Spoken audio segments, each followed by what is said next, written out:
Hello everyone, so I'm going to do another one of these short videos. I'm having a Diet Pepsi. I know I shouldn't be drinking this, but what the hell. So we just had this incredible storm. It was like 40 minutes. It was literally hailing. This afternoon it was so humid, and then you know how that is. And then boom, and I have all my books here in the corner here, and they all got wet. My guitar I keep on the deck, I had to bring that in. And I was blowing away, it was crazy. So, anyway, I want to do another short video. I'm watching, what's his name? Maynard Keynes from Tool, the lead singer. Is that his name? He was on Joe Rogan, was it last night?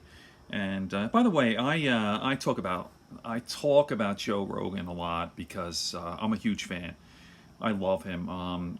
I started watching Joe, listening or watching, he's got the visual with his podcast, December 24th, 2009. I was there for the first episode. And how many 1,400 podcasts later, or 1,350, something crazy like that. I've watched almost every single one of them from beginning to end. Just a huge, huge fan. And one of the things I love about Joe is there were a lot of things I love about Joe. I think he's brilliant. He's a genius. Super nice man. He really is a nice guy. But the one thing that's so striking is his humility. He's so humble. He is not full of himself at all. Not even a little bit. And he has every right to be. I mean, Joe Rogan has the #1 podcast. Just think about that. I think that's right. #1 podcast in the world.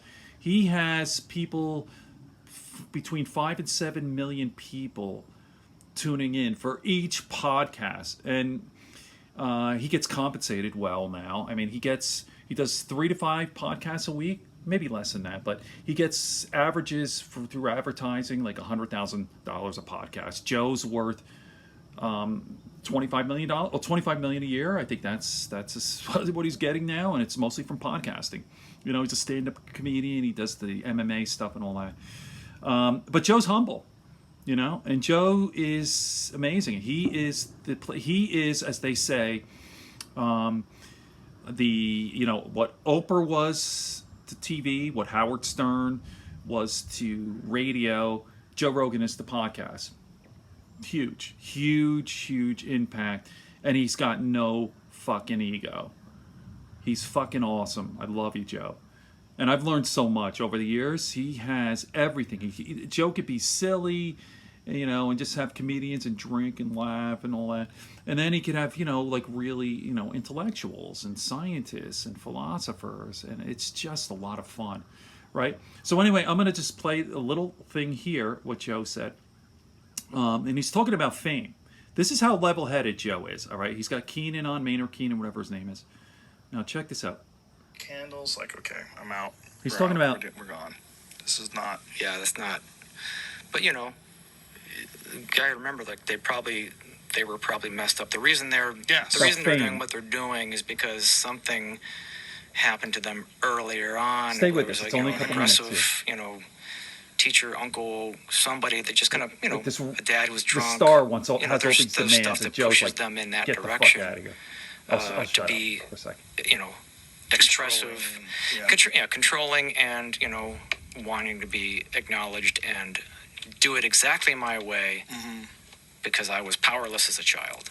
Yeah, for sure, right? And then that's the thing you see with actors too, and they finally get some success. The whole process of auditioning for things is so brutal. Yep. Because you just, do you like me? Do you like me? I want you to like me. Yeah. Do I get the part? I don't get the part. I don't. Oh. And then you go through this for years, and then finally you do get it, and then finally you're the fucking man. Like, oh, look, it's Mike. Mike's the star. Hello, Mike. Mike, look, we've got your bagels ready, Mike, and your trailer's ready. And then Mike is, get me a fucking coffee. You're like, oh, Mike, anything for you. And people act in this disproportionate, very insane way. And then as they get more and more famous, they feel like they're entitled to this treatment. Yes. Which gets real strange. Yes. Okay, let me pause that. And I feel like I've seen it in our world. And that's exactly it. this whole idea of greed. We're just human beings, and we get used to it. There's a term, there's been stuff written about, and I actually had done a, not a podcast, but a video recording about how we get used to things. Shit, I wish I had that term. It's on the tip of, doesn't matter. So, yeah, it's great in the beginning, and we're all the same. Like, oh, I'm like famous, and I'm good, I'm acknowledged, and it's exciting, just like everyone else. It's super fucking exciting. And then you get used to it. And then you expect it, and then you feel entitled, and then you're a miserable fuck, just like you were before. Maybe even worse, right? So there's a great quote by Houston Smith on that, and it's not here, so I'll save it till, well, maybe it is. Houston Smith, this book is great, but all on that sense of,